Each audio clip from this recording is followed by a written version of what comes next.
Bienvenidas y bienvenidos a esta tarde del seminario sobre ciudades intermedias, desarrollo y sostenibilidad en América Latina.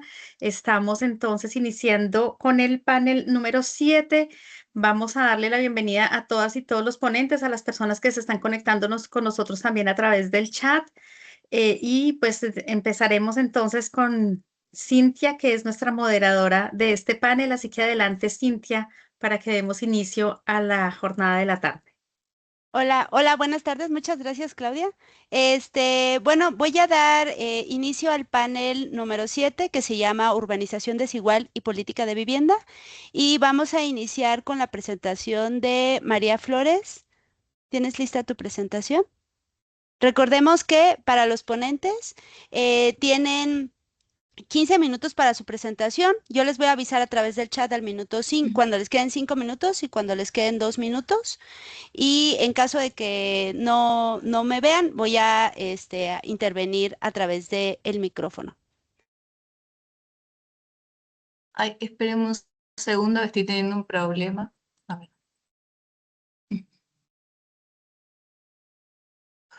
Tú nos dices. Voy a- porque no me está dejando compartir desde el PowerPoint. A ver si puedo compartir. Ujú, Ahí estamos desde- viendo ¿Lo la pantalla, nada están más que viendo? no está en Ahí modo está. sí, presentación. ahí va. ¿Está bien? Ahora Sí, sí. ahora Bien. sí. Ahí se ve bien. Entonces, a partir de ahorita tomo el tiempo. Adelante. Dale, muchas gracias. Bueno, buenas tardes, ¿cómo están?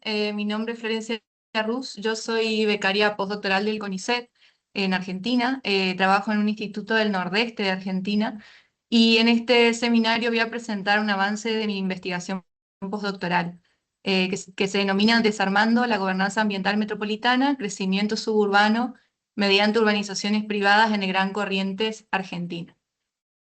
Bueno, el problema de esta investigación tiene que ver con una problemática que estamos observando ya desde fines del siglo pasado en distintas ciudades, sobre todo grandes ciudades de Latinoamérica, y que se empezó a reconocer cada vez más en ciudades intermedias y pequeñas de Latinoamérica, que tiene que ver con la influencia del modelo de crecimiento por expansión urbana asociada al modelo estadounidense de suburbios y que en nuestras ciudades tienen que ver un poco con esta expansión dispersa del modelo de barrios cerrados o gated communities.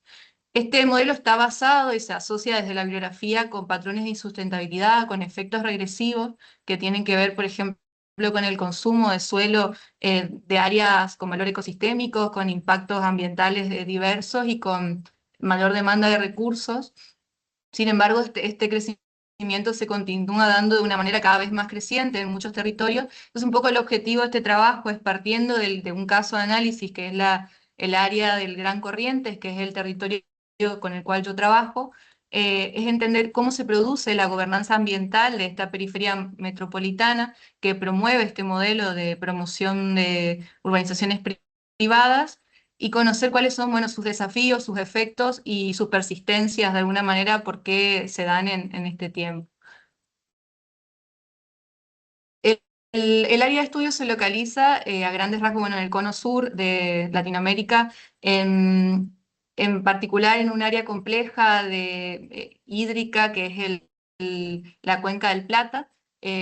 Corrientes y su área metropolitana se ubican en torno al río Paraná en su sección media, y el área metropolitana no tiene una definición jurídica o un ente metropolitano que lo coordine, pero en los últimos años se reconoce a un área que está constituida por una ciudad central, que es Corrientes, y por 5 municipios más pequeños, hacia donde se ha dado la tendencia de crecimiento, sobre todo orientada a partir de corredores viales metropolitanos, y también, o sea, en ese crecimiento disperso anclado a estos corredores y también a distintas áreas naturales como costas de ríos o lagunas.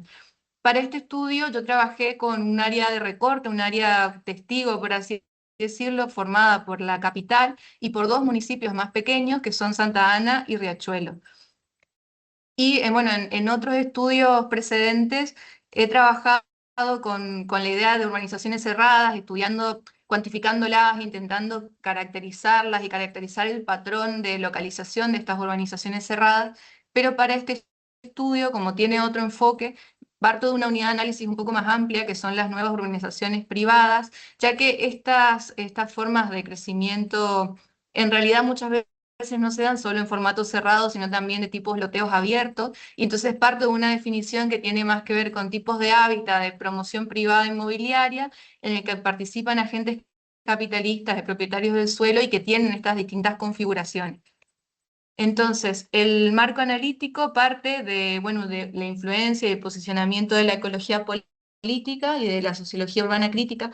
En este sentido, un poco me alejo de los supuestos normativistas o institucionalistas del Estado. El posicionamiento un poco entiende al Estado y por tanto a la gobernanza, entendiéndolo como un espacio de disputa, contradictorio, o sea, no coherente, por así decirlo, en el que se constituye, como el Estado es parte de la sociedad, se constituyen distintas formas de confrontación y coalición, por tanto, relaciones de poder que son relevantes para el estudio. Para entender la gobernanza ambiental, en particular, lo que más nos interesa, más que estudiarla como un efecto físico, un resultado físico, digamos, de esta expansión, es entender cuáles son las relaciones de poder que un poco permiten la configuración de esta producción de esta forma de espacio y los problemas socioecológicos y de desigualdad que están asociados. Entonces, para construir un marco analítico, lo que hicimos fue adaptar, lo que hice fue adaptar y ampliar el modelo analítico de interactivo de la acción pública de las CUM ilegales, que son autores franceses, y ellos proponen particularmente, bueno, unas 5 categorías que interaccionan y a partir de las cuales entender los procesos de acción pública, y en este caso yo los adapté en base a 3 categorías agrupadas, que son, por un lado, entender los actores y las representaciones, por otro lado, los instrumentos y las instituciones, y los efectos. Cada uno está orientada por un conjunto de preguntas de investigación que un poco nos ayudan a construirnos desde dónde acercarnos a esta problemática. En cuanto a los actores y las representaciones, nos interesa un poco desandar estos grupos, grandes grupos que suelen constituir el análisis de los estudios urbanos, que son el mercado, el Estado y la sociedad civil. Entonces, repensar un poco qué actores son los que participan de la producción de estas urbanizaciones y qué representaciones y orientaciones ideológicas discursivas un poco los ponen a andar, digamos, con los marcos jurídicos y los instrumentos que existen. Por otro lado, los instrumentos e instituciones nos parecen centrales en el sentido, partiendo del marco argentino del ordenamiento ambiental, entender qué instrumentos y qué normativas, planes existen, pero sobre todo comprender los procesos de institucionalización de estos instrumentos o de instrumentalización, y también, como un poco plantea Suela, la cuestión de la indeterminación, entonces entender los procesos de juridificación de estos instrumentos. Y por otro lado, bueno, los efectos, porque ya en este proceso histórico también entender, bueno, cuáles son los riesgos, cuáles son los desafíos que está generando este modelo.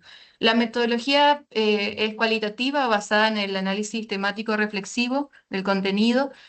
Trabajé con 2 tipos de fuentes, que son, bueno, los documentos de los instrumentos de regulaciones y planes, y 8 entrevistas semiestructuradas en profundidad, en principio orientados a perfiles técnicos, pero que después empecé a ver que también son perfiles técnicos que se desempeñan en el sector estatal, pero también muchas veces, y la mayoría de las veces, en el sector privado.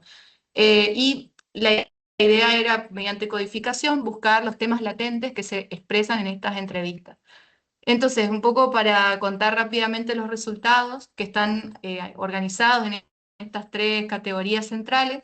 En cuanto a la ecología de actores, como comentaba, la idea fue armar un mapa de actores, entendiendo un poco cómo lo plantean los entrevistados, viendo, bueno, estas porosidades que hay entre el sector público y el sector privado, muchas veces asociadas, por ejemplo, a que los técnicos privados, los técnicos estatales, que tienen roles muy relevantes en el sector público, también desarrollan, habitan en estas urbanizaciones privadas. Y en general, bueno, diseñan las viviendas o participan de su diseño del barrio, del desarrollo. También, como decía, son habitantes, consumidores de estas NUC. Y de alguna forma también me permitió entender distintos grupos del sector privado que participan, que pueden reconocerse como, por ejemplo, grandes grupos con gran capital económico-político que producen algunos tipos de urbanizaciones y con ciertas incidencias, y por otro lado, propietarios de la tierra o desarrolladores con menor capital, o tal vez otros agentes que participan como inversores de suelo. Por otro lado, en cuanto a las representaciones, en las entrevistas aparecen tres temas latentes que me parecen interesantes para asociarlos un poco también a la ideología neoliberal y cómo influye en la producción del territorio. Una tiene que ver con el crecimiento, la expansión como una fuerza natural inevitable. En este caso, se asocia a una serie de argumentos, como por ejemplo el aumento del precio del suelo en el área central, la decisión del consumo como algo naturalizado. Entonces no se discute el crecimiento ni tampoco se lo plantea como frente a datos acerca de su necesidad.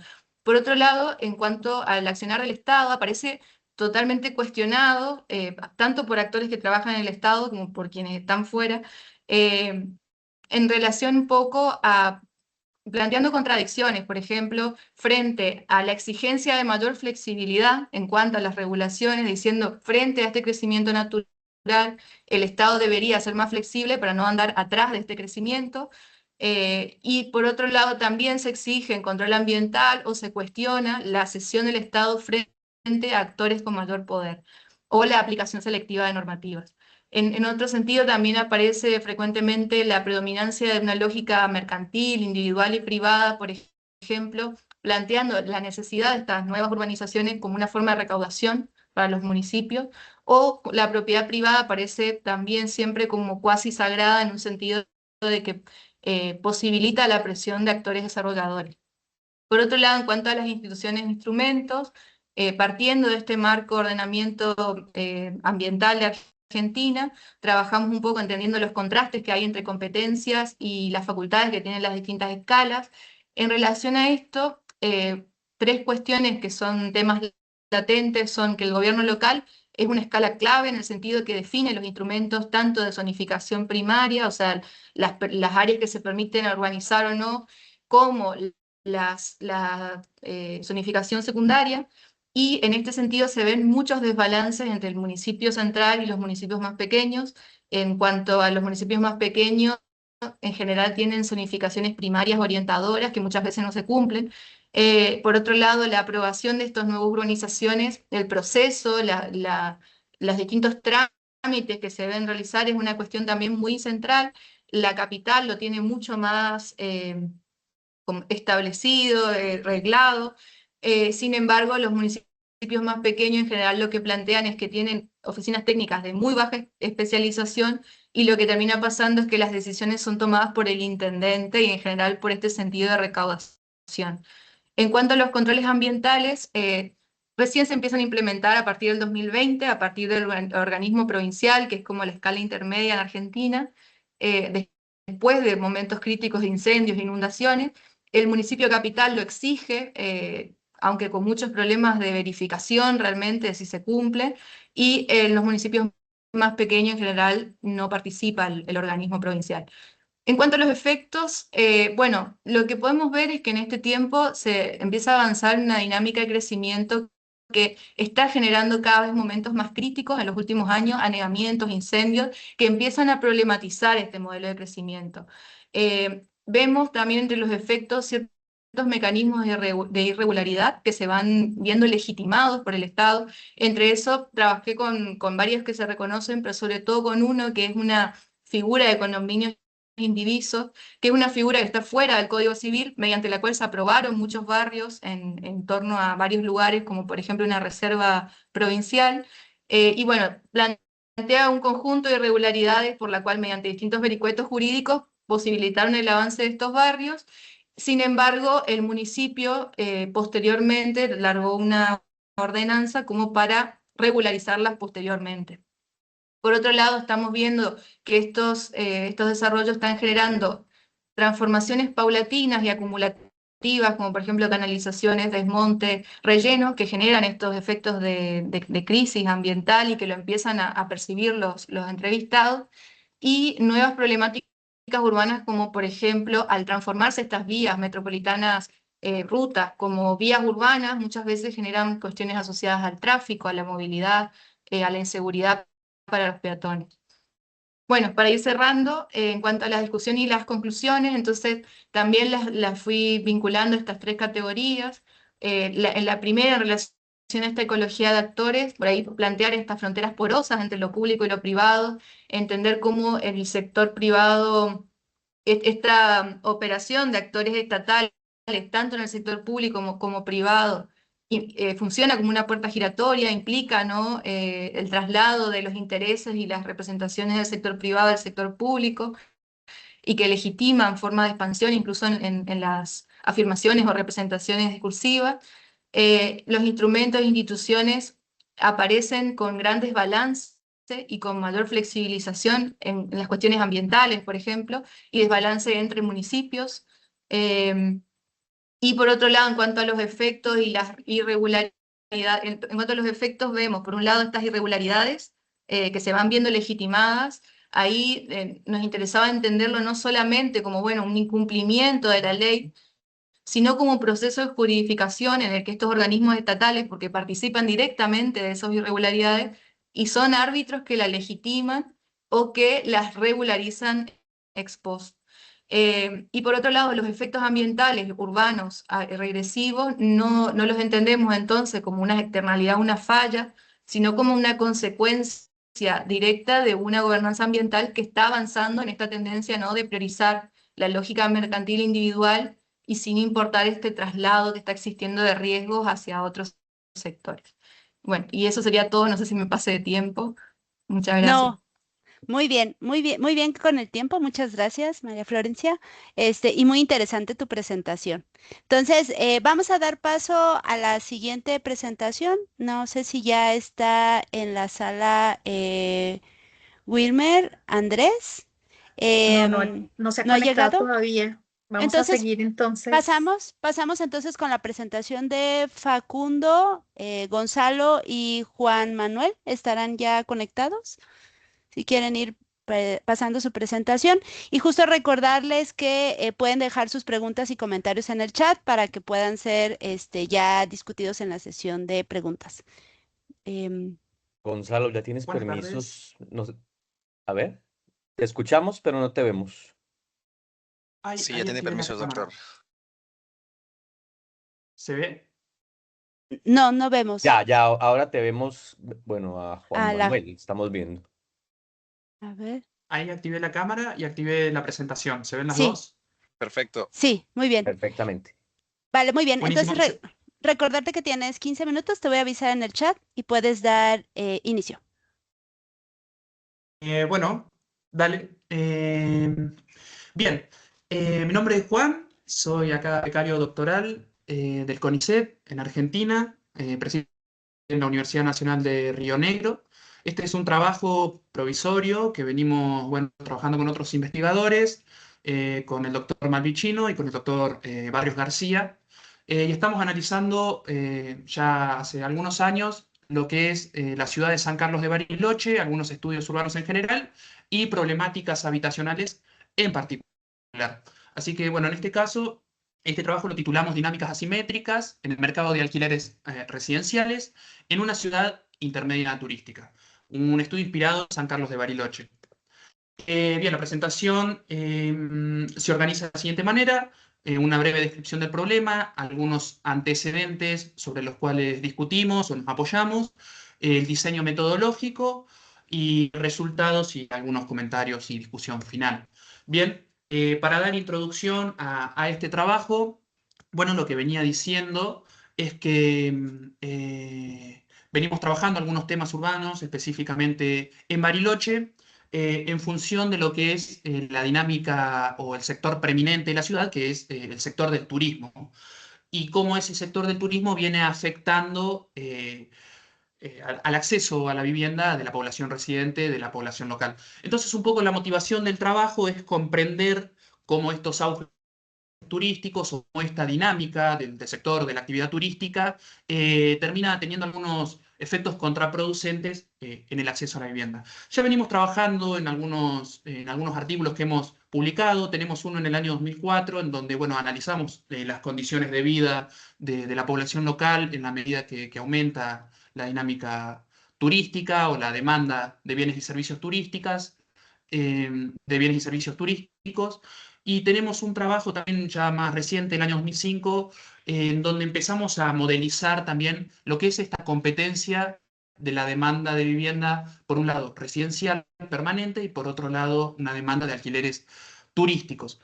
Avanzamos en esta perspectiva de modelización de la problemática, no por una cuestión de ir modelizando todo el tiempo la realidad, sino ante la escasez de datos. Bariloche y la provincia de Río Negro no cuenta con un sistema estadístico robusto, así que tenemos una carencia de datos oficiales que, bueno, condiciona nuestros trabajos y apelamos a esta modelización para explicar algunos fenómenos sociales. Bien, acá tenemos una serie de tiempo en donde se puede ver un poco cómo fue evolucionando lo que es esta dinámica de la actividad turística. Acá las barras en rojo representan el arribo de turistas en el periodo del 2010 al 2025. Vemos cómo hay un aumento prácticamente sostenido de turistas que arriban a la ciudad.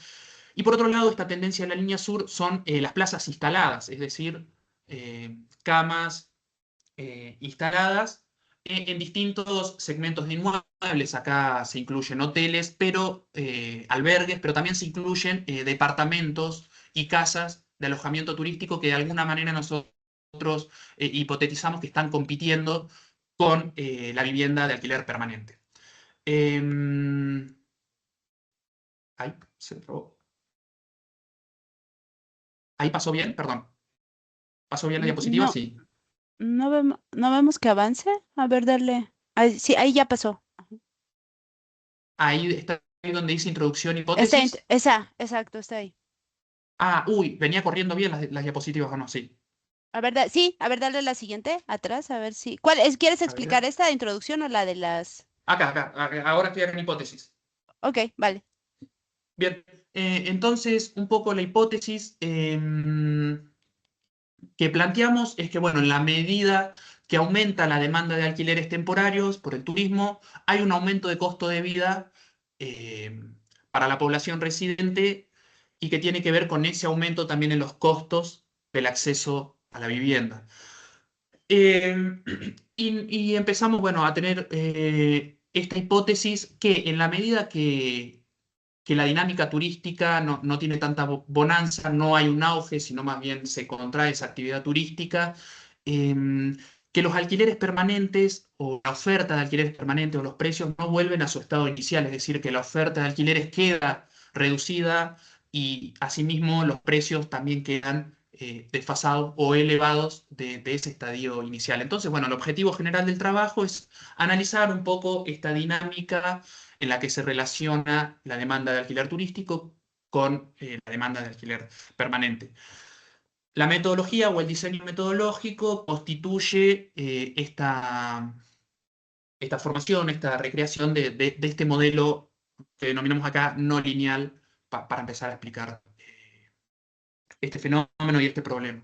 Algunos de los antecedentes teóricos y algunos trabajos que ya han utilizado esto, bueno, se posicionan las teorías estructuralistas latinoamericanas, esta perspectiva teórica que tuvo auge en los años 60, 70 en toda la región, que buscaron analizar estos procesos de inflación en determinados bienes y servicios y que terminan describiendo o concluyendo que, bueno, hay determinada inercia en ese proceso inflacionario que no retornan en la medida que aumentan esos precios, después no vuelven a disminuir en la misma proporción. Y que siempre tienen algunos efectos de histéresis, es decir, algunos efectos o algunos resabios del pasado. Hay alguna evidencia empírica que ha tratado de analizar esta dinámica o esta relación entre alquileres permanentes y turísticos. En los países de economía desarrollada, básicamente la literatura es de corte más anglosajona, que cuenta con bases estadísticas más amplias, en donde pueden haber estas asimetrías o estas variaciones de precios, tanto en los alquileres permanentes como en los alquileres turísticos. Y bueno, nosotros venimos trabajando un poco lo que es justamente estos problemas habitacionales en ciudades intermedias, particularmente en San Carlos de Bariloche. Em, Ahí pasó. Bien. El diseño metodológico entonces consiste en la simulación de este modelo dinámico no lineal, en donde se trata un poco de graficar, de esquematizar las dinámicas de la oferta de vivienda en función de esa competencia entre alquileres turísticos y alquileres permanentes, y cómo evoluciona también ese vector de precios y rentabilidades. ¿Vengo bien con el tiempo? Me quedan 5 minutos, ¿no? De acuerdo, vas Sí. bien. Bien, gracias. Bien, acá planteamos una ecuación, parece un poco chino, pero voy a tratar de explicarlo más, como decimos acá, más en criollo. Planteamos un valor de indiferencia. ¿Qué quiere decir este valor de indiferencia? Bueno, que al propietario de la vivienda le es indiferente o le es indistinto alquilarlo tanto al permanente como al alquiler turístico. Entonces, tenemos el precio total. Ahí se me fue la flechita. Acá está. El precio total, este asterisco representa la indiferencia, que es tanto que un precio del temporario puede ser un poco indistinto del precio del permanente, pero ese valor es indiferente para el propietario, lo puede alquilar tanto al permanente como al turístico. Y vamos acá a la parte de abajo. Y acá empezamos a tratar de parametrizar el modelo. Entonces, si los precios, ahí se fue la flecha, ahí está. Si los precios del alquiler turístico son mayores que el precio de diferencia, entonces la oferta de alquileres turísticos empieza a subir. Es decir, van a tratar de buscar esa rentabilidad que se está generando en el segmento de alquileres temporarios. Pero si el precio temporario es menor que el precio de indiferencia, bueno, la oferta de temporarios va a disminuir, pero en menor cantidad de lo que aumenta los alquileres permanentes. Es decir, que los alquileres temporarios sí pueden disminuir, pero los alquileres permanentes no aumentan en gran medida. Entonces, bien, un poco la dinámica trata de esquematizar estas dos cuestiones en la que nosotros entendemos cómo se da esa demanda. La demanda de alquileres permanentes, bueno, está asociado a un crecimiento de hogares que se sostiene en el tiempo y es más inelástico, pero bueno, la demanda de alquileres temporarios puede ser más volátil. Bien, entonces, acá vamos al factor el vector de precios y rentabilidad. Precios varían con la diferencia entre oferta y demanda. A mayor demanda de alquileres temporarios, entonces hay un aumento de precios por encima del valor de indiferencia. Entonces tenemos el precio de alquileres temporarios va a ser igual al precio inicial más esa dinámica de oferta y demanda.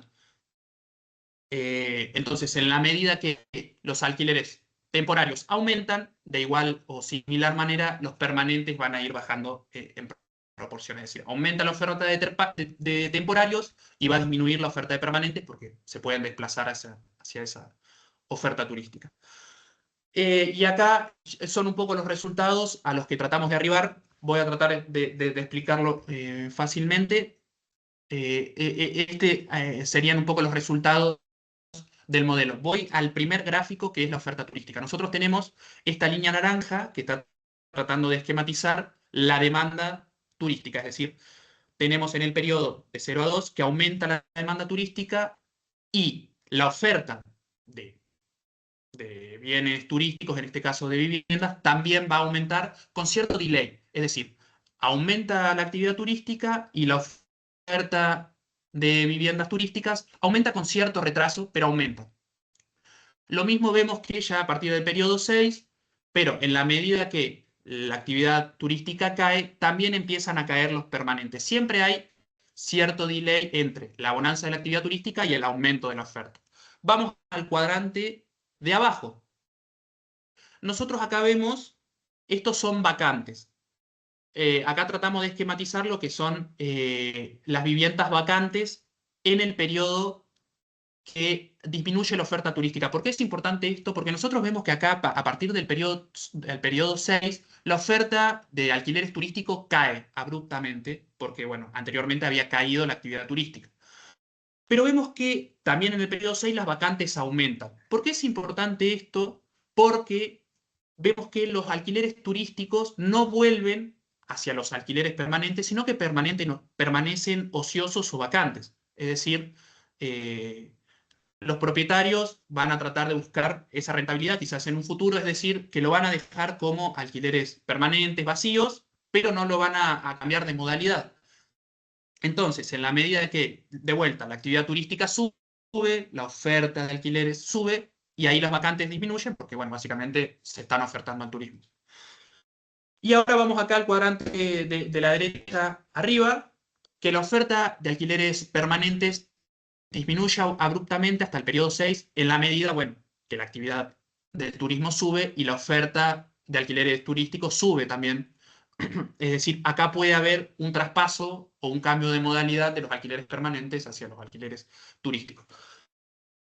Vemos que después, en la medida que la actividad turística cae y la oferta de alquileres turísticos cae, bueno, ahí la oferta de permanentes empieza a aumentar en el tiempo, pero nunca retornan a ese estadio inicial. Siempre queda una oferta menos.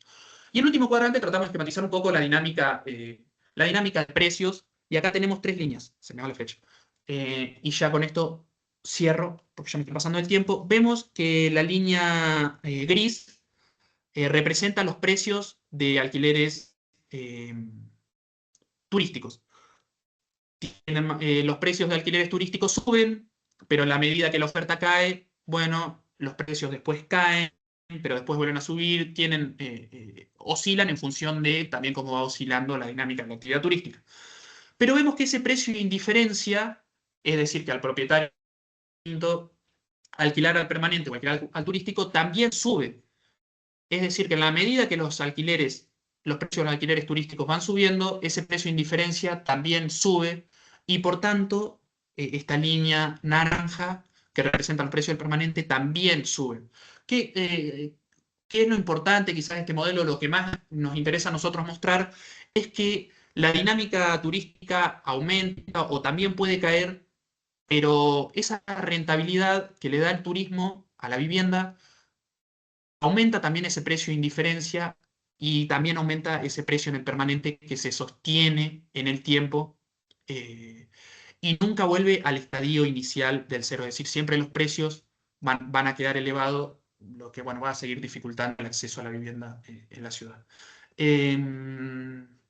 Bueno, y ya con esto cierro. Bueno, un poco lo que tratamos de ver es ese comportamiento de precios en la vivienda en una ciudad intermedia. Nuestro aporte en este caso es este modelo no lineal para tratar de esquematizar o visualizar un poco cómo es esta competencia entre la demanda de alquileres permanentes y la dinámica de alquileres turísticos. Es eso, nada más. Perdón si me excedí unos minutos. No, está bien, no te excediste. Muchas gracias, Juan Manuel, por pegarte el tiempo. Vamos a dar paso entonces a la presentación de Wilmer Andrés Martínez.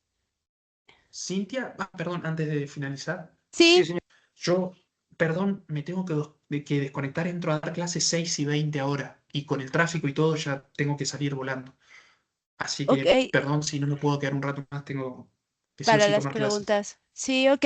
Vamos Sí, las preguntas las puedo están responder dejando por aquí. mail o... Ajá, después ya que te las hagan llegar si ya no se puede quedar nadie de la presentación, porque ahorita las están dejando en el chat, ¿no? Si quieres puedes Perfecto. también ahí darle respuestas si te da tiempo todavía.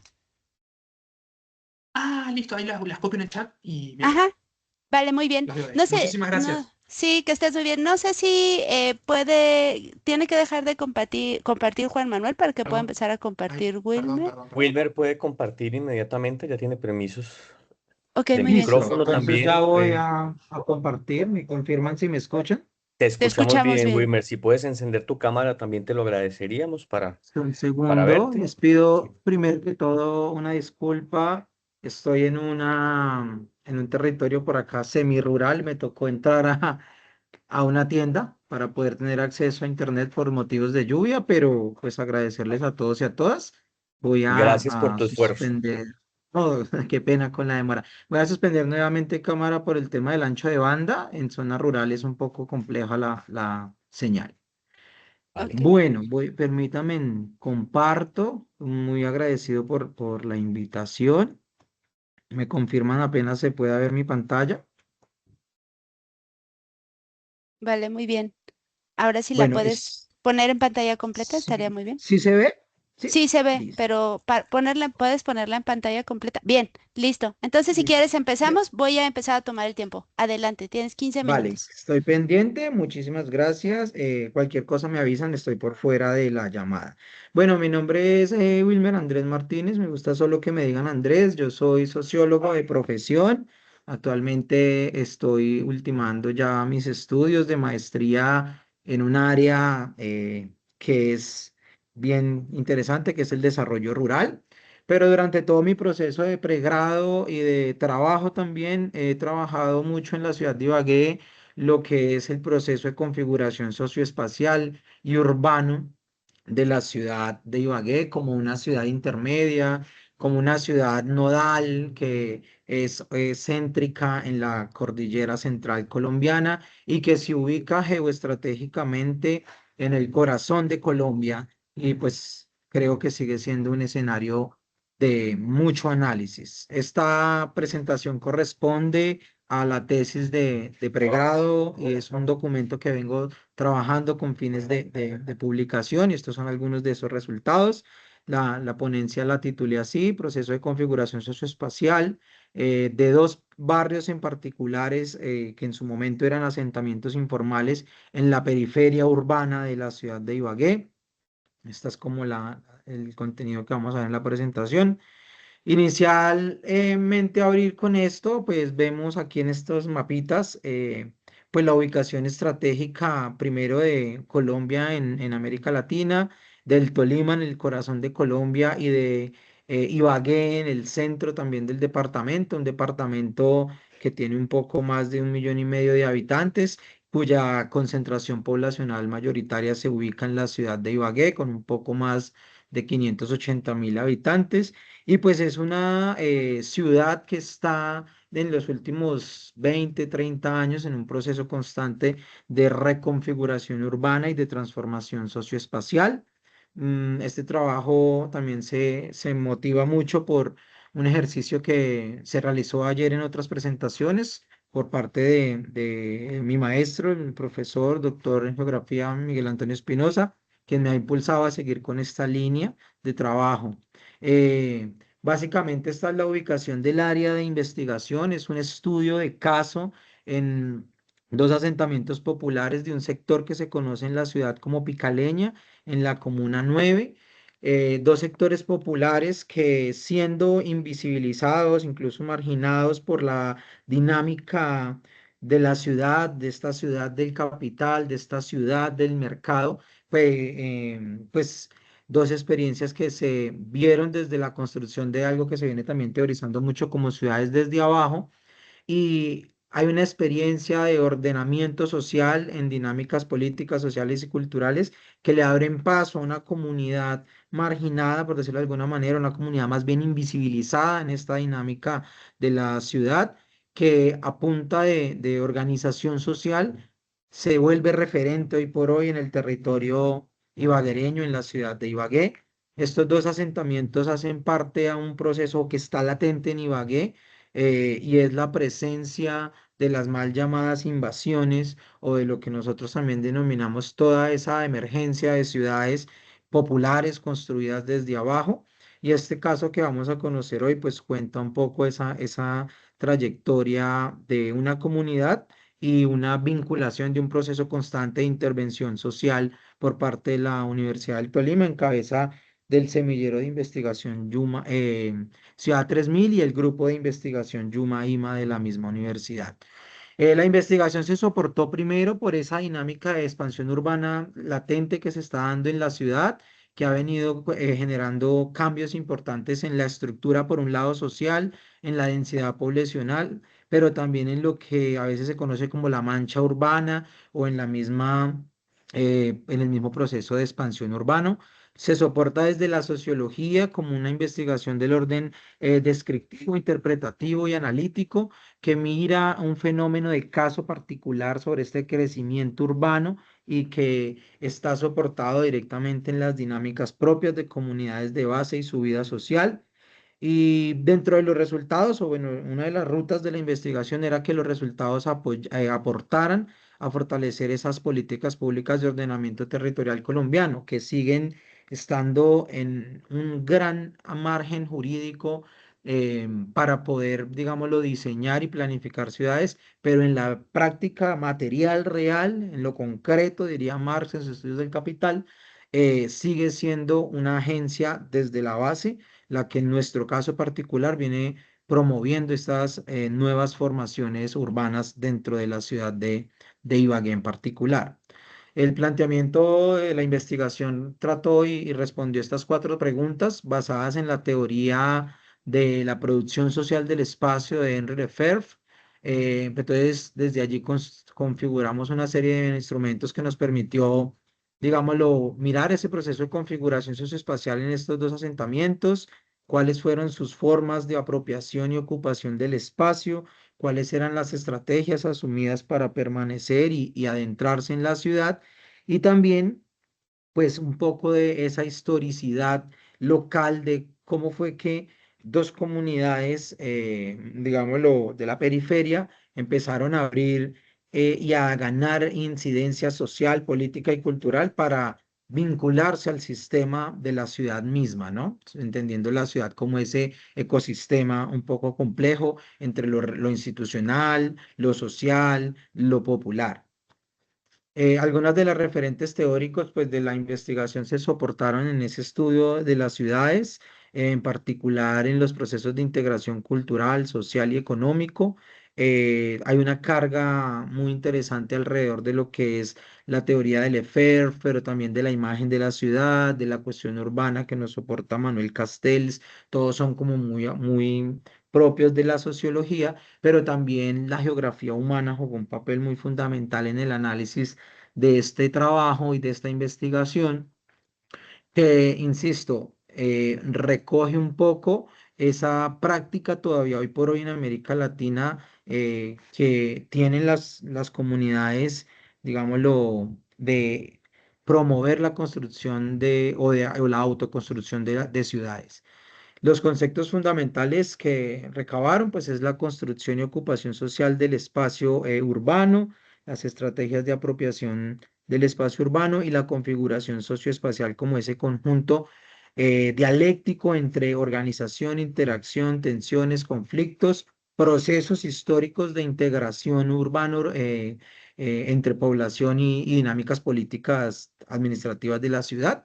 Y pues eso nos dejó herramientas para construir una metodología cualitativa que tuvo métodos entre lo etnográfico y lo documental, utilizando herramientas de la entrevista, la revisión documental, algunos ejercicios de campo también de observación participante. Dentro de los resultados, pues se encontró que, miren acá esta representación, ellos eran invisibles, no existían ante la dinámica formal de la administración pública.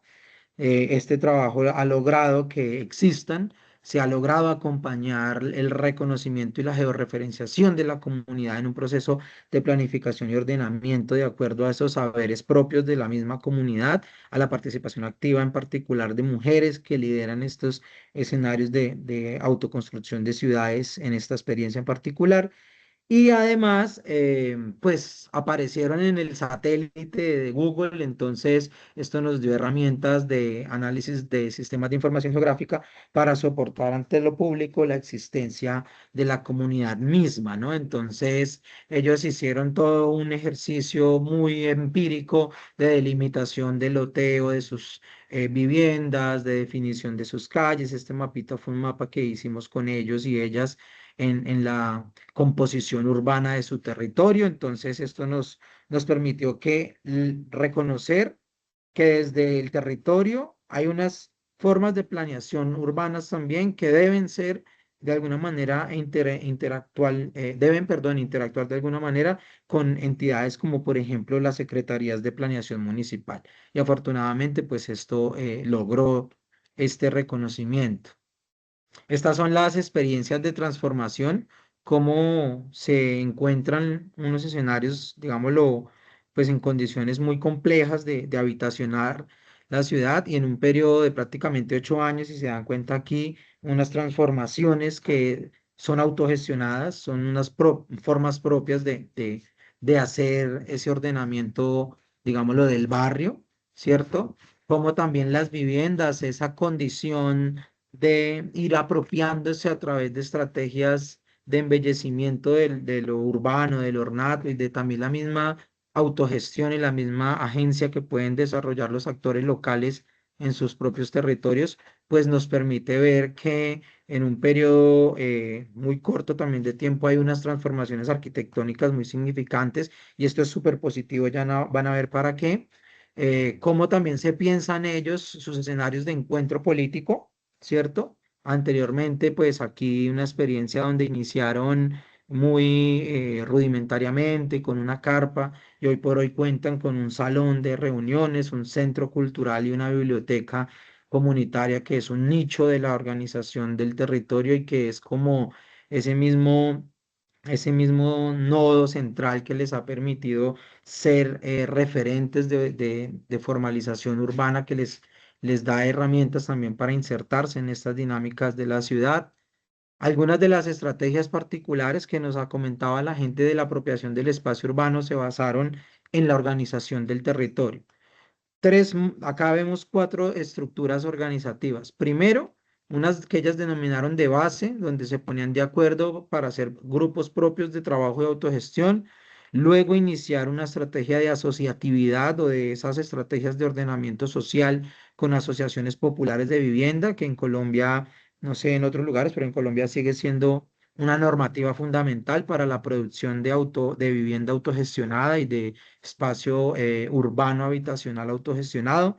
Después ya mientras se van cualificando los procesos, se relacionan con la formalización de lo que dice la norma en Colombia. Los territorios deben tener, por ejemplo, acá se llama Juntas de Acción Comunal, con una ley que les permitió a ellos empezar a tener mayor incidencia política y que les dio como resultado que en el 2019 dejaran de ser asentamientos populares, informales, marginados, estigmatizados, a ser barrios formalmente constituidos con reconocimiento institucional en un periodo muy rápido de tiempo. Y esto es importante mencionarlo porque en Ibagué en particular existen experiencias de asentamientos informales de más de 20 años que no tienen reconocimiento institucional ni jurídico. Esta comunidad, mediante procesos de organización, en 9 años prácticamente, logró configurar 2 nuevos barrios que hoy por hoy van a ser objeto de integración al plan de ordenamiento territorial en su actualización. Acá hay una línea de tiempo del trabajo, si se puede ver, hay unos procesos de organización inicial, hay una creación de estructuras organizativas, hay una cualificación de las comunidades a través de procesos de integración con, por ejemplo, la Universidad del Tolima y un proceso que tiene 3 grandes pilares: lo social, lo político y lo cultural. En lo social, haciendo interacción interna con la misma comunidad y externa con los otros actores de la ciudad.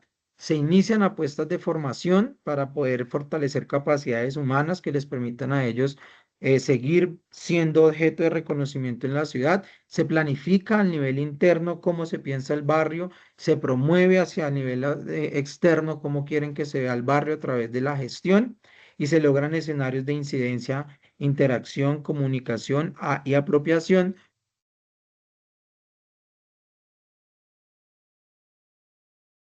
diálogo entre saberes donde se intercambiaban experiencias entre los sectores vecinos y la propia comunidad interna.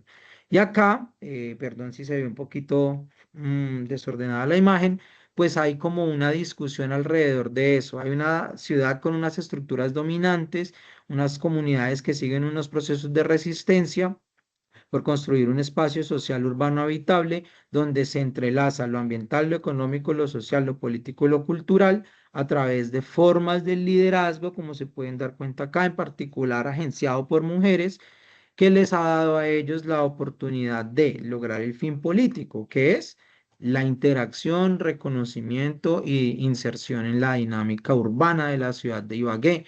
Una apuesta muy interesante que se sigue desarrollando, y con esto termino, es que acá se reconocen que las economías populares de barrio, la interacción social de los vecinos y las diferentes acciones individuales que ha venido generando la comunidad, pues permite que se reconozca que el territorio realmente dentro de esta parte periférica de la ciudad, pues no es exactamente como lo venían diciendo, una invasión llena de gente que está haciendo cosas indebidas, sino que se está haciendo una resignificación de la ciudad. Y con eso termino, acá está la bibliografía y pues muchísimas gracias.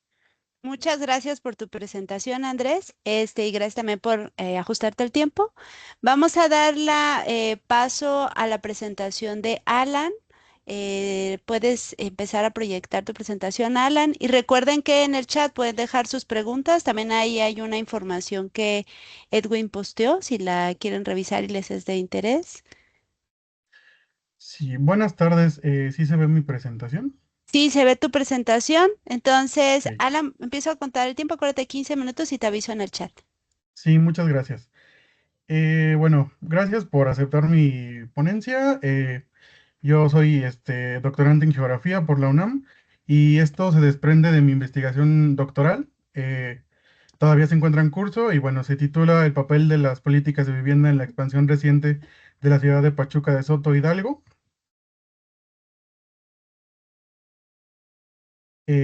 Como una pequeña introducción, puedo mencionar que a finales del siglo XX en México las políticas habitacionales tuvieron una transformación, por lo cual el Estado traspasó la producción de vivienda al sector privado y por lo tanto pues adoptó una lógica de mercado. También hubo un cambio en la forma y en el ritmo que crecían las ciudades mexicanas, que es consecuencia de este cambio que tuvo la producción habitacional. Y en el caso específico de Pachuca de Soto, ha tenido lugar una expansión periférica acelerada y desordenada. Los objetivos de de este de esta pequeña ponencia es analizar el papel de las políticas de vivienda en la expansión reciente que ha tenido Pachuca, e identificar la influencia que han tenido las políticas de cada nivel de gobierno, el federal, el estatal y el municipal. Como marco conceptual utilizo autores como David Harvey, como Brenner, Teodor, Ricardo Méndez, y en cuanto a México, Luis Salinas, a Patricio Olivera. Y mi marco es el neoliberalismo y la urbanización, que nos dice que eh, en las últimas décadas se ha conformado un estado neoliberal en el cual la urbanización se ha convertido en un instrumento para evitar las crisis de sobreacumulación y para obtener beneficios. La economía se ha tercerizado y esto ha permitido el ascenso de las finanzas. El sector privado ha tenido una libre actuación y el capital financiero en específico ha tenido una mayor participación en proyectos urbanos por considerarlos como seguros en comparación con otro tipo de inversiones. En los proyectos habitacionales, la vivienda se ha convertido en una mercancía y por esto se ha desligado del desarrollo urbano y de los intereses de la población en general para pues ponerse al servicio del capital privado y generarles pues beneficios. En cuanto a las políticas habitacionales a nivel nacional, me baso principalmente en el marco que generó Claudia Puebla en sus investigaciones, que nos dice que de la década de los 60, aproximadamente la mitad de la década de los 80, existió un enfoque interventor en el cual el Estado era rector de las acciones habitacionales y y por eso tenía más bien una participación central en la producción y en el financiamiento de vivienda de interés social para los trabajadores a través de organismos nacionales de vivienda como el Infonavit o el Fobiste, el Fonapo, por ejemplo. Y bueno, en este caso la vivienda estaba ligada al desarrollo urbano y por tanto se buscaba un crecimiento ordenado y coherente de los asentamientos humanos. Sin embargo, a mediados de la década de los 80, con la entrada de este nuevo Estado neoliberal, el enfoque que cambió y se transitó hacia un enfoque facilitador en el cual la producción de vivienda se transfirió hacia las empresas privadas.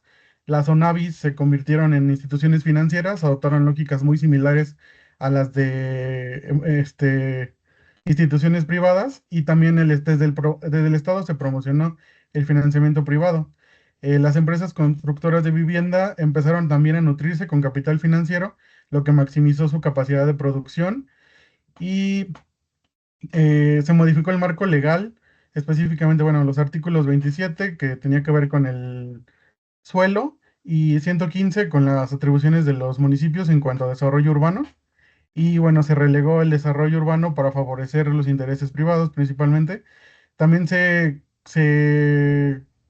puede observar una débil de supervisión estatal y todo esto pues da como resultado un crecimiento urbano periférico descontrolado que se ha convertido como en lo normal, digamos, para las ciudades mexicanas desde principios de los años 2000.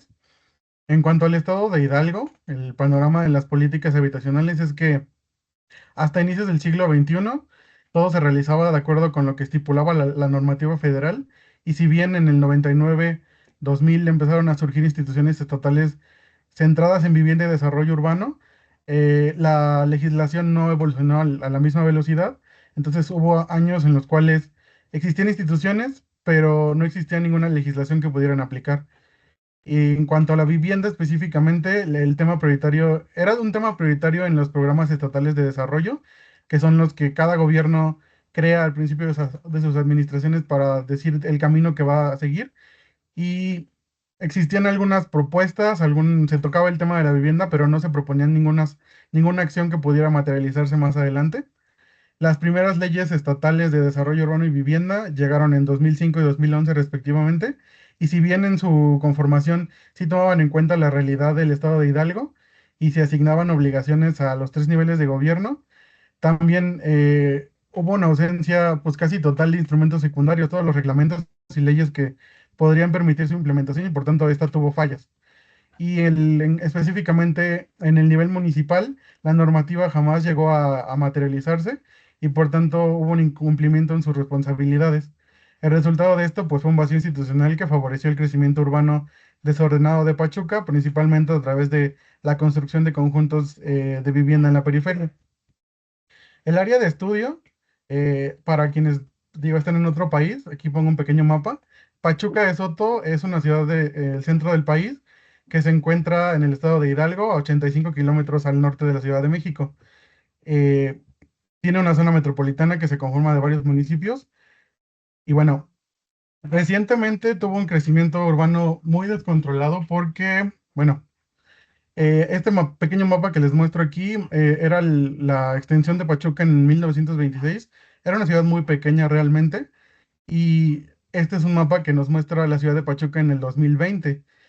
La totalidad de lo que era la ciudad de Pachuca en ese momento, en 1926, se encuentra en este pequeño círculo azul que aparece. Entonces podemos observar la magnitud del crecimiento que tuvo Pachuca tan solo en un siglo y específicamente en las últimas 4 décadas, que es donde tuvo una expansión mucho más acelerada. Eh, la influencia que tuvieron las políticas interventoras, que fue entre los años 70 y 85. Antes de este periodo, Pachuca se mantuvo prácticamente con muy pocos cambios desde que se conformó en la colonia hasta principios del siglo XX. Después tuvo un pequeño crecimiento motivado por el nacimiento de colonias de clase media, pero estaban, digamos, limitando con lo que era el centro histórico original. Entonces, siempre fue una ciudad como muy concentrada hasta los años 70, que ya tuvo un crecimiento diferente. En este periodo, el gobierno de Hidalgo promovió la tercerización de la economía estatal para contrarrestar la crisis que surgió a partir de la caída de la minería, que era su principal actividad económica. Se promovieron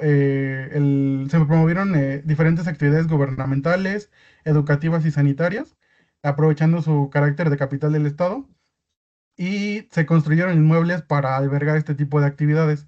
Se eligió el sur del municipio de Pachuca porque era una parte con un relieve favorable. El norte de Pachuca está ya, digamos, subiendo en la sierra de Pachuca, entonces no había posibilidad de que creciera la ciudad hacia el norte y todo se concentró hacia el sur.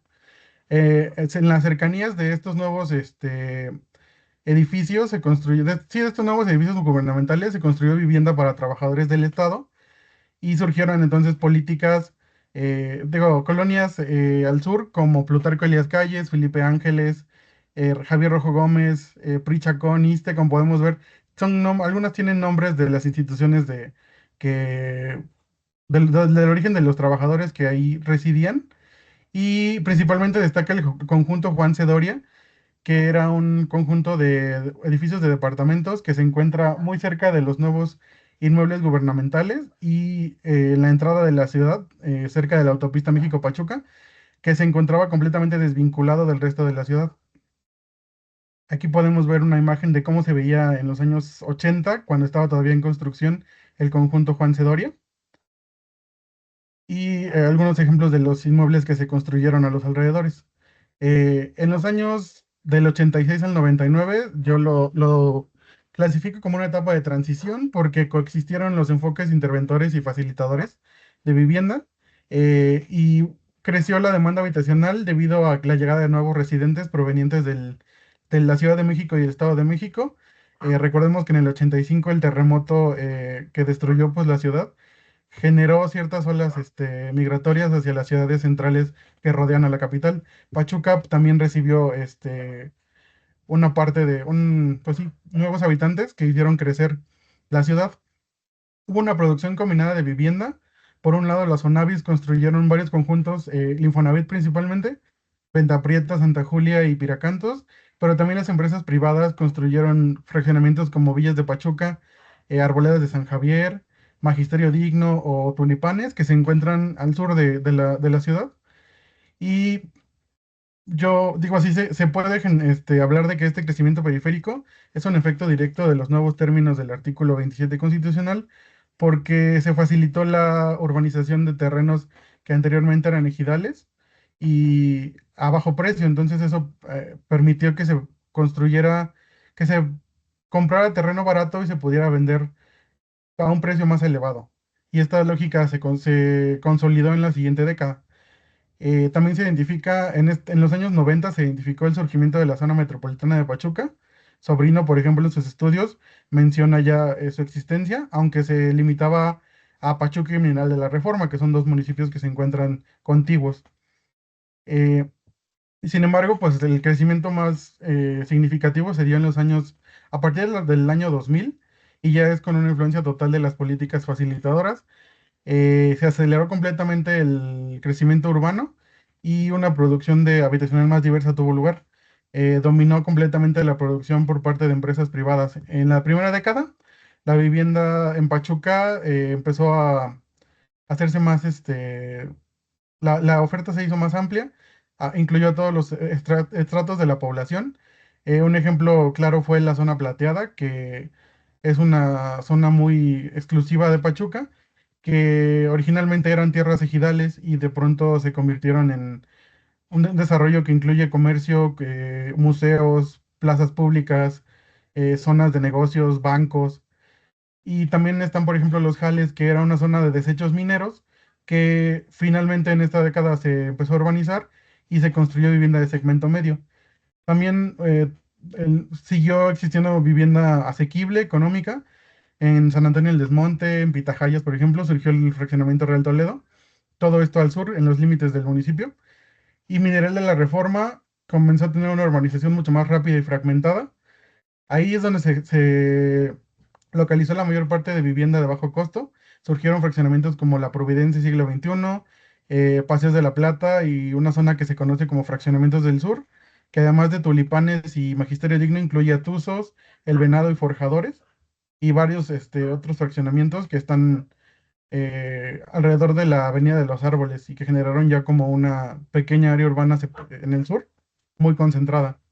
Y también por primera vez la zona urbana se salió de los municipios de Mineral de la Reforma y Pachuca y llegó a Zempoala. Ahí se construyeron municipios como privada, se construyeron conjuntos como Privada Santa Matilde y Santa Matilde.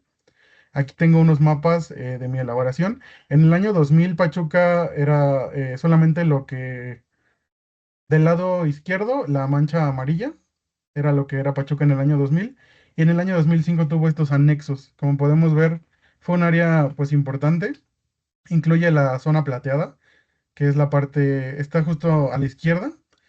eh, pero también se observa ya cómo llega a Mineral de la Reforma y a los límites de Pachuca de Soto con Zempoala. En el año 2000, de 2005 a 2010, Hay un crecimiento mucho más discreto, sin embargo, pues podemos ver que se concentra fuera del municipio de Pachuca, principalmente en Mineral de la Reforma y ya se observa también en Zempoala.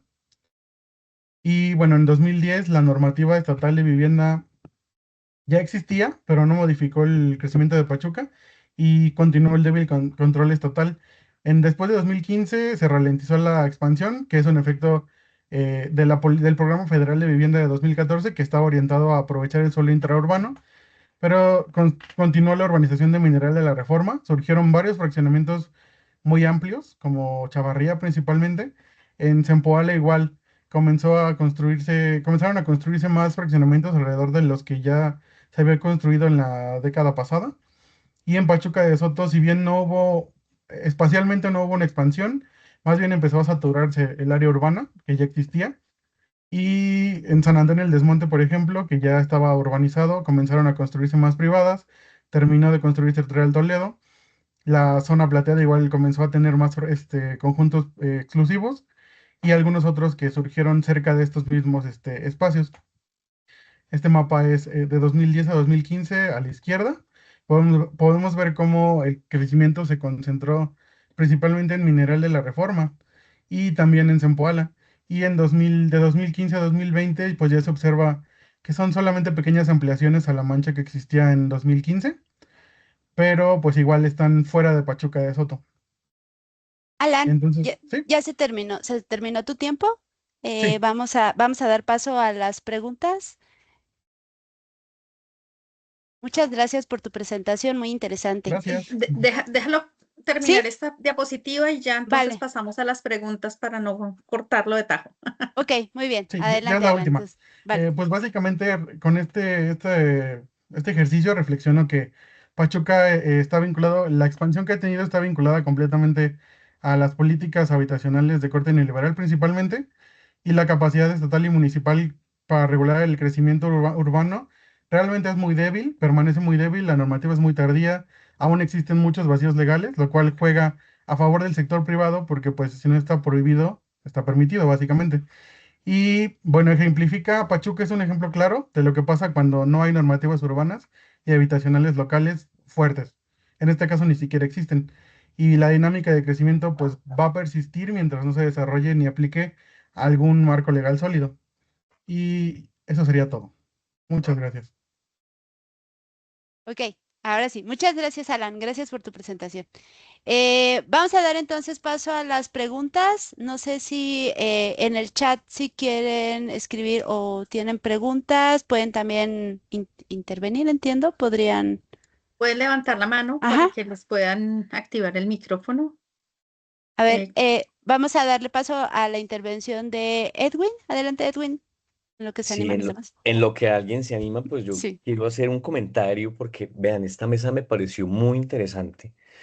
Este, creo que los trabajos que están haciendo son muy ricos porque además son continuidad de otros trabajos. O sea, este tema del problema de la vivienda es un problema sustancial en toda la estructura y en toda la configuración de la ciudad latinoamericana. Y desde las dos perspectivas, desde la perspectiva de la construcción, digamos, institucional y privada de la vivienda, así como de la construcción informal, popular o mal llamada, como bien lo dijo Wilmer Andrés, ilegal en muchos casos. Y creo que en todas partes sucede lo mismo. Me llama mucho la atención, por ejemplo, el trabajo de María Florencia, justamente porque eso que está diciendo ella que pasa allí en Corrientes, ¿no? Sucede en Tijuana, sucede en Ciudad Juárez, ¿no? O sea, tenemos unos asentamientos privados en las periferias, ubicados además en zonas que no son dentro de la planeación urbana o dentro del plan, digamos, contemporáneo de urbanización de la ciudad, no son zonas para la urbanización y terminan convirtiéndose en zonas urbanizadas, ¿no?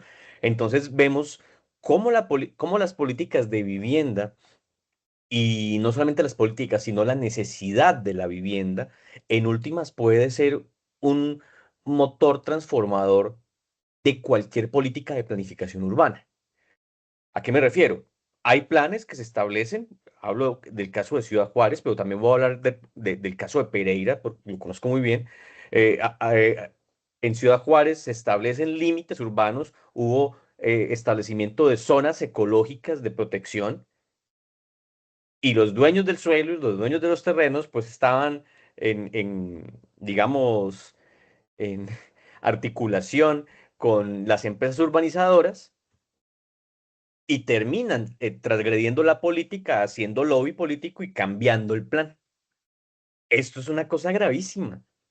En Pereira, por ejemplo, Pereira tiene una zona hacia el río Cauca, hacia el sur de la ciudad de Pereira, que está de hecho cerca de Ibagué. Hay una configuración territorial muy similar a la de Ibagué, en algunos aspectos, el tema de la ladera, el tema de los ríos, etcétera, etcétera.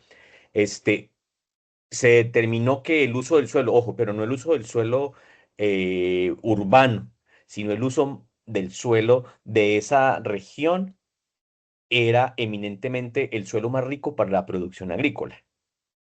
Y eso está o estaba en el plan de ordenamiento territorial en su sección del área rural. Ese suelo, todo ese suelo, terminó sembrado, pero de casas, o sea, terminó urbanizado, ¿no? Y además por unidades de habitación o colonias o barrios privados, fragmentados, en fin, ¿no? Es de cerramientos o de privadas, como les dicen aquí en México, ¿no?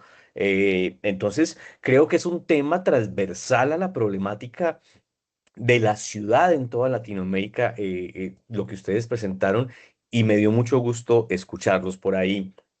Le mandamos a Andrés unas referencias que pueden ser interesantes, porque creo que a diferencia de los otros trabajos, lo que plantea Andrés, a mí me llama mucho la atención porque lo hace desde la perspectiva del urbanismo popular. Y esto también es muy interesante porque en últimas, desde lo institucional está invisibilizado, pero también se construye y se hace ciudad desde ahí. Entonces creo que esa perspectiva es muy llamativa. Muchas felicitaciones y gracias de verdad a todos y a todas por sus presentaciones. Muchas gracias, Edwin. ¿Alguien más quiere hacer alguna pregunta o de las personas ponentes alguna intervención?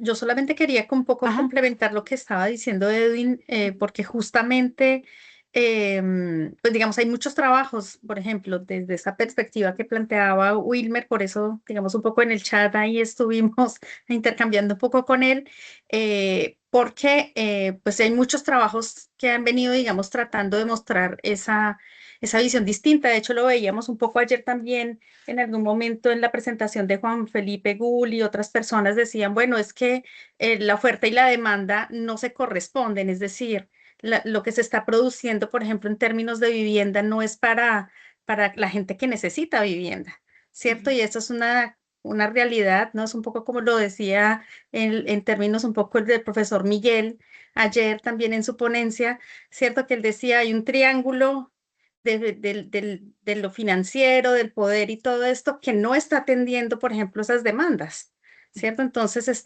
se están haciendo muchas cosas que no se corresponden con lo que sería, digamos, la realidad y las demandas de la población.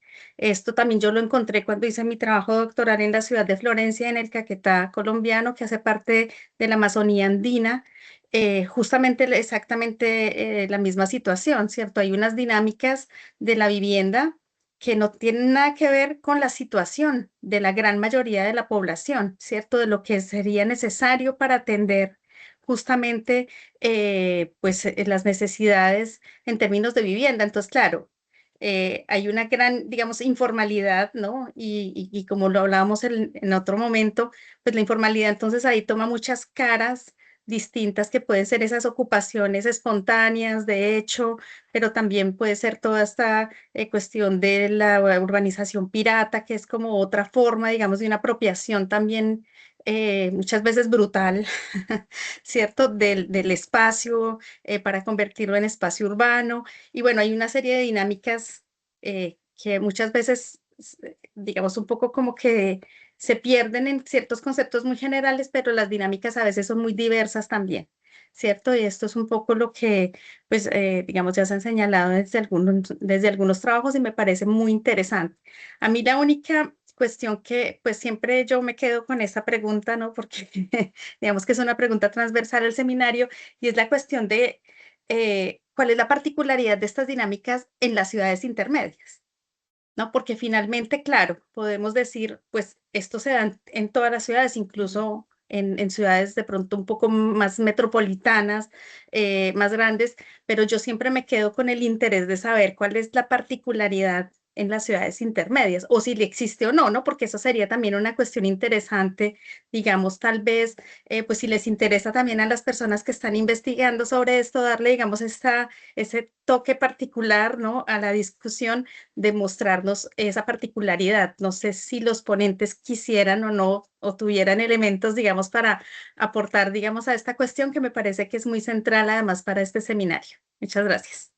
Bueno, y Gracias, Cintia, Claudia. que también creo que has trabajado mucho el tema de la vivienda, ¿no? Sí, sí, sí, claro que sí. Pues sí, muy interesante, justo como se ha dicho ahora, ¿no? Si quieren, vamos a dar paso a la intervención de Edwin y de Hernán, para luego darle paso a las personas ponentes, a ver si las preguntas se van vinculando, ¿no? Entonces, Edwin, te damos Sí, paso. muy Ujú. rápidamente, Sí. para darle el paso a la intervención de Hernán. También es a modo de pregunta, porque cuando estudiamos la vivienda, la desvinculamos de alguna manera con otros elementos fundamentales dentro de la producción de vivienda, por ejemplo, el equipamiento urbano y el espacio público. Entonces, también preguntar un poco en sus trabajos si están contemplando estas otras áreas, digamos, necesarias para el desarrollo de los proyectos de vivienda. Eso es todo. Ok, gracias, Edwin. Adelante, Hernán, escuchamos tu pregunta. Sí, muchas gracias. Bueno, quisiera preguntarle pues a varios de los o algunos de los ponentes que quiera de pronto responder sobre el tema de la vivienda popular o lo que llamamos en Colombia la vivienda de interés social en altura. Y tomando el ejemplo colombiano de algunas ciudades, un fenómeno que hemos visto después del COVID, sí, 2020, 2021, de proyectos de apartamentos, de edificios, de ciudad vertical, de vivienda popular entre 20 y 30 metros cuadrados para las familias del siglo XXI. Muchas gracias. Claro. Gracias, muchas gracias, Hernán. Pues yo solo voy a hacer un comentario que me parece muy interesante antes de dar ya la palabra a las personas ponentes. Es que justo que me parece que en la mesa se muestran como las diferentes políticas que están influyendo en la producción de vivienda, ¿no? Y hablábamos de estas, algunas que tienen que ver con ordenamiento más de tipo formal, otras como cómo se construye de manera social el hábitat. Y ahí creo que a nivel de políticas, hay una ausencia por parte del Estado, pero hay un trabajo muy importante por parte de las personas que habitan esos espacios para justo ir produciendo sus espacios de vida y al mismo tiempo ir buscando el reconocimiento y la legitimidad por parte del Estado, ¿no? Y por el otro lado, en la presentación de Juan Manuel, justo esta política de también una producción de vivienda para renta, ¿no? En el caso de México, para algunas ciudades que son de manera muy importantes, de manera turística, han tenido esta producción de vivienda específicamente para rentar en estas plataformas, ¿no? Y esto ha quedado como, digamos, un poco invisibilizado porque no es información que esté disponible, como nos decía Juan Manuel, de estadísticas de cuántas viviendas están en este sentido y cómo esa producción también empieza a encarecer las viviendas o las viviendas sí que son de residencia permanente, ¿no? Entonces, ahí más bien para las personas ponentes, pues, ¿qué piensan al respecto? Entonces, damos la palabra para Florencia. ¿Nos escuchas? Hola, sí, ¿cómo Sí, están? adelante, te escuchamos. Sí, ahí está. Quería responder a la pregunta de Claudia, que me pareció muy buena, esto de cuál es la particularidad de las ciudades intermedias. Siempre es algo que nos preguntamos con mi grupo de investigación, con los que trabajamos con otra ciudad que está frente a mi ciudad, la de Corrientes, y que, bueno, plantea esto, siempre trabajamos de manera comparativa y he empezado por hacer estancias y eso, a trabajar de manera comparativa y bueno, una gran pregunta es esa, ¿qué diferencia hay en las ciudades intermedias?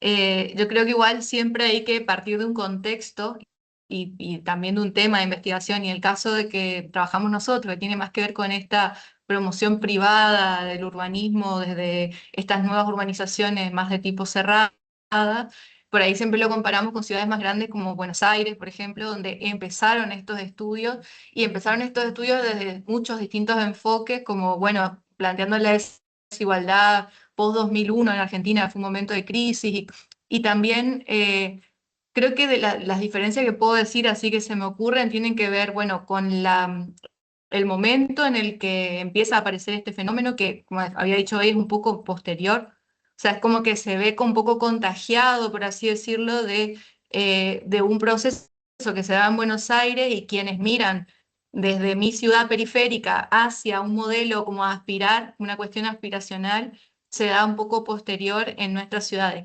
que no es el caso de todas las ciudades intermedias, pero en nuestras ciudades particularmente es así.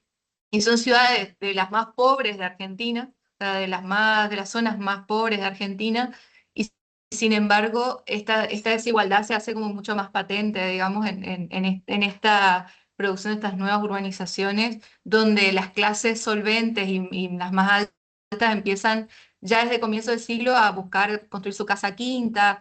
Entonces, bueno, pero lo que empezamos a ver con nuestro grupo de investigación es que cada vez más se ven tipos de urbanizaciones con condiciones muy precarias. O sea, a diferencia tal vez de las grandes urbanizaciones náuticas como Nordelta en Buenos Aires, empiezan a orientarse cada vez al segmento social al cual puede consumir en nuestra zona. Entonces empiezan a hacer loteos con estas condiciones de irregularidad que le faltan los servicios, que tienen condiciones de servicios muy crítica. Entonces, la producción supuestamente formal, que ahora mostramos como todas estas informalidades que empiezan a aparecer, se da como con muchas condiciones de precariedad.